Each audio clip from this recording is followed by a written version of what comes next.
Hey guys, welcome back to Program with Sam, and today it's Java Lesson 3. So now we've seen how to declare variables and instantiate objects, and we've examined some useful classes that we can utilize when we make our programs. So there are lots and lots of classes that are included with the JDK that we installed at the beginning. So today what we're going to be doing is sort of covering the creation of our own classes, and then we'll sort of use them in combination with each other. So firstly, we're going to want to create a package in the IDE. Now to do this, we're going to have a look in the Explorer window here, the Project Explorer. I might just shrink it down a little bit. And you're going to find the source folder there. You right click, new, and we're going to make a package. And we'll call it lesson. So when we have the package called lesson, we're going to be ready to create a class. Now, for the purposes of this, we're going to make a main class to house the main function. So I'm going to make a class, and I'm going to call it main. And that's going to be the house for the main function in this application. So what we're going to do is we're going to declare the public static void main string args, and then pop that there. And that's the main function. That's the entry point for the application. So as we've seen before, what we're going to do is we're going to go to the application window, the run configuration, sorry. And we're going to do run main and select main as the main class. So now we've got the main function and the main class ready. We have the backbone of the application ready to be implemented. So what we're going to do today is we're essentially going to create an application that allows you to input a string, and then the application is going to perform a word count on that string before writing the string to the file with the word count at the bottom. So the first thing we're going to want to do is we're going to want to add a prompt for the user. So the first thing we're going to do is system.out.println enter your string. And then we're going to want to create the scanner object. In fact, we might do that up here. So if we make the scanner is equal to new scanner system.in, we have the scanner that we looked at last time. So we're going to comment that, declare scanner. Then we're going to say write prompt text, and then we're going to have we're going to need to declare a string, aren't we? Because we saw that last time as well. String input is equal to null for now, and what we'll then say is the input is equal to scanner dot next line. We also want to make sure that we're not printing the line there. And the reason for that is because if we print the line, you're then going to be inputting underneath, which we don't want. We want it to be next to the prompt. So we'll just sort that out as so. Read the user input. There we go.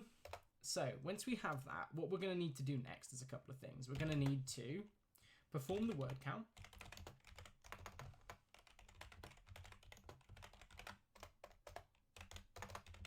And save the file.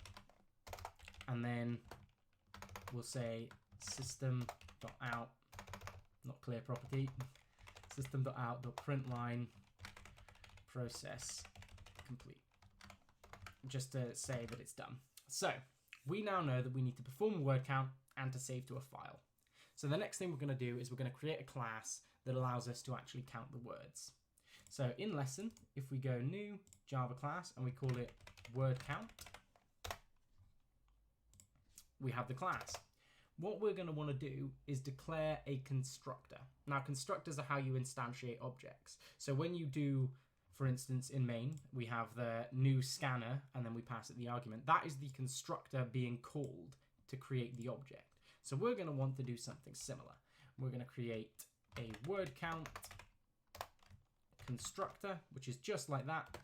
And of course, we're going to leave it empty because at the moment, I don't believe we need any variables or fields. So we can just instantiate the object as is. Then we're going to add a public function, and we're going to call it public int count. Now, in order to count the words, we're going to need to take the string. So we're going to put the arguments in there, and it's going to take the string input. Now, what we want to be able to do is essentially have a look through this string and see how many individual words there are. Since we're doing a word count, we're not actually bothered about punctuation. We don't need to worry about commas or anything. And that essentially boils down to figuring out where the spaces are and then removing the spaces and just having the words as a list. And that's actually a thing we can do with the string split function that we spoke about last time, but didn't actually get around to looking at. But now that we've had a look at arrays and array lists, we can probably have a look at it. So the first thing we're going to do is we're going to do string, if we call it list, is equal to input.split on the space character. And then all we'll have to do is return list.length. And that should then return the size of the list, which should then equate to how many words are in it. So what we're going to do is split the string into an array.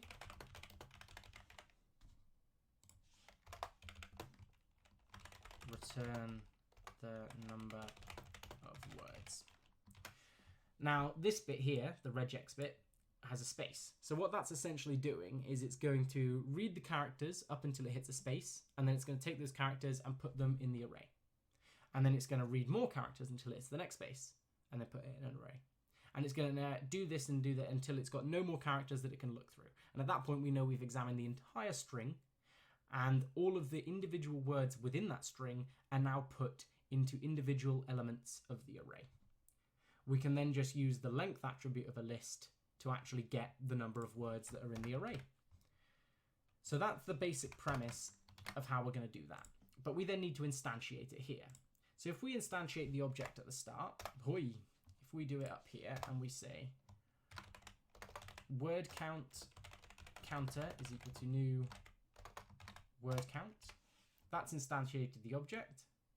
And then here we can say, if we say int count is equal to 0, we can say count is equal to counter dot count and then give it the input string. So now we've got the input from the user and we've got the count. The next thing that we want to do is save it to the file. Now, in order to do this, we can use the file save function that we came up with last time. So what we're going to do is we're going to create a new class and we're going to call it writer. We're going to want to make a constructor again, just a blank one this time, and we're going to want a public void write function, and it's going to take a string file name, it's going to take a string data, and it's going to take an int count. So, as before, we're going to set up the try and catch blocks to handle any exceptions, such as the file not being found. And then we are ready to start. So we'll say file is equal to new file name, import that, file writer is equal to new, call it file writer, is equal to new file writer file, and then buffered writer is equal to new buffered writer file writer. If you've got the code that you used last week, you can probably just copy and paste that in and it shouldn't be a problem. What we're going to want to do then is buffered writer dot write data plus /n. So it's going to write the sentence and then it's going to put a new line in for us. And then we're going to want buffered writer to dot write word count plus count. And then we do the usual thing, flushing file writer dot close and buffered writer dot close. Since it's not returning anything, we don't have to worry about returning anything. And then we can instantiate the object up here, writer. Writer is equal to new writer. And then down here, we simply say writer. For the purposes of this, I'm just going to say test output / test.txt as the file path. The input is then the string to write, and the count is the number. Except, of course, we need to make sure we're calling the appropriate function. Lovely. So now we've filled in the main function completely how we wanted to. So now the moment of truth. If we run it, what's going to happen?